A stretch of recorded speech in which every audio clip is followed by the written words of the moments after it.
something really exciting and something delicious, which is my vegan chocolate chip cookie recipe from this awesome book that my friend made me.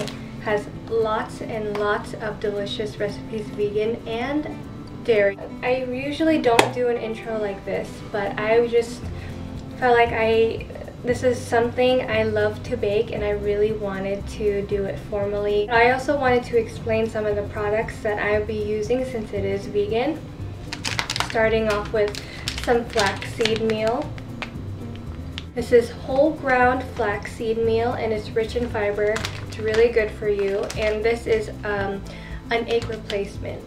Now in cookie recipes or the cookie dough, it requires at least 2 or 3 eggs.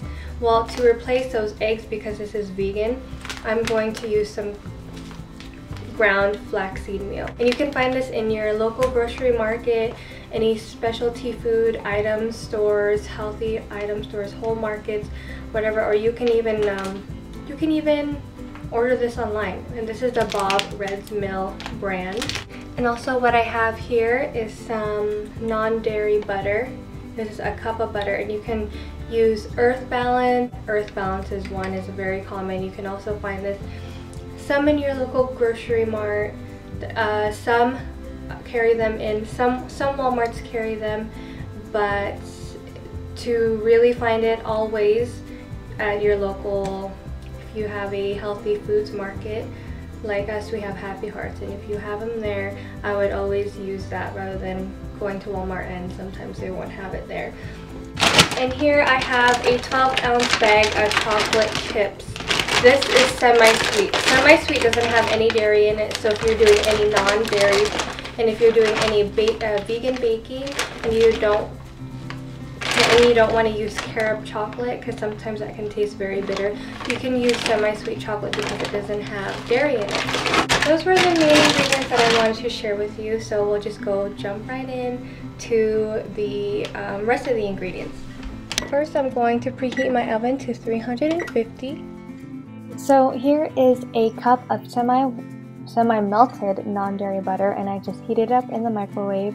And for this recipe, I like the butter to be mostly melted, and I know a lot of people don't like that, but for a vegan recipe, this is how I'm going to do it.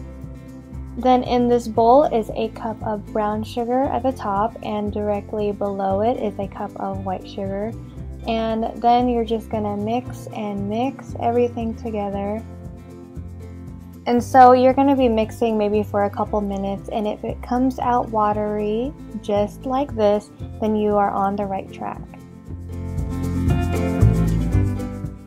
And then you'll need 2 teaspoons of vanilla extract and also 2 tablespoons of flax meal mixed in with 6 tablespoons of water, which is in this cup. And the flax meal won't dissolve, by the way, so just give it a little mix and then pour it right into the batter. And so the flax meal actually acts as the egg replacement in this recipe, since it is a vegan cookie recipe. In this cup are 2 teaspoons of hot water mixed in 1 teaspoon of baking soda, and so this one does dissolve, so you can just mix it for a little bit and then dump it right into the batter and mix away. And again, if your batter is watery like this, then you are really on the right track. And then just add half a teaspoon of salt. I added less than half a teaspoon, by the way. Now I'm adding 3 cups of all-purpose flour, but I'm only doing 2 cups at a time, just to make sure that the consistency of the batter is not dry, because if your batter is dry, then your cookies will be dry. And because it is good consistency right now, it needs more flour in it, I'm going to add half a cup more. So right now it's 2.5 cups of all-purpose flour, and it still looks a little moist, so I'm adding the rest of the half cup to make 3 cups of all-purpose flour. Then I'm adding 2 cups of semi-sweet chocolate chips and just folding everything in together until it is all incorporated.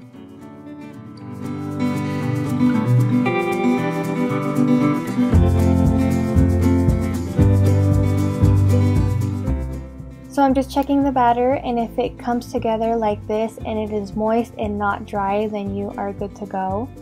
And now you're ready to measure and put it in the oven.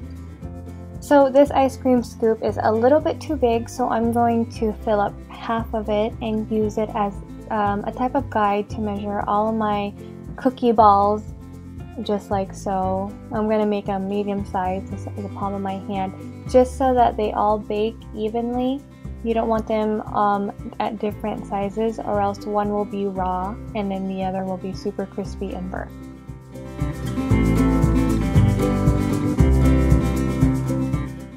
Then you just want to bake it in the oven at 350 degrees for about 13 minutes. Now all ovens are different, so just make sure you check on them once in a while to make sure that they are not overly cooked. And to make sure that they are good to go, the bottom needs to be this type of brown. If it is too dark, your cookies will get really hard and crispy, and the top doesn't look cooked, but it is cooked, and over time as it sits, it will harden. So after I let it sit on the tray for 5 minutes, I'm setting it aside, and I'm going to continue doing the same process by measuring and then putting in the oven, waiting. And then after that, you can test try it or ask your kitchen sidekick, like you'll see next, try your vegan chocolate chip cookies.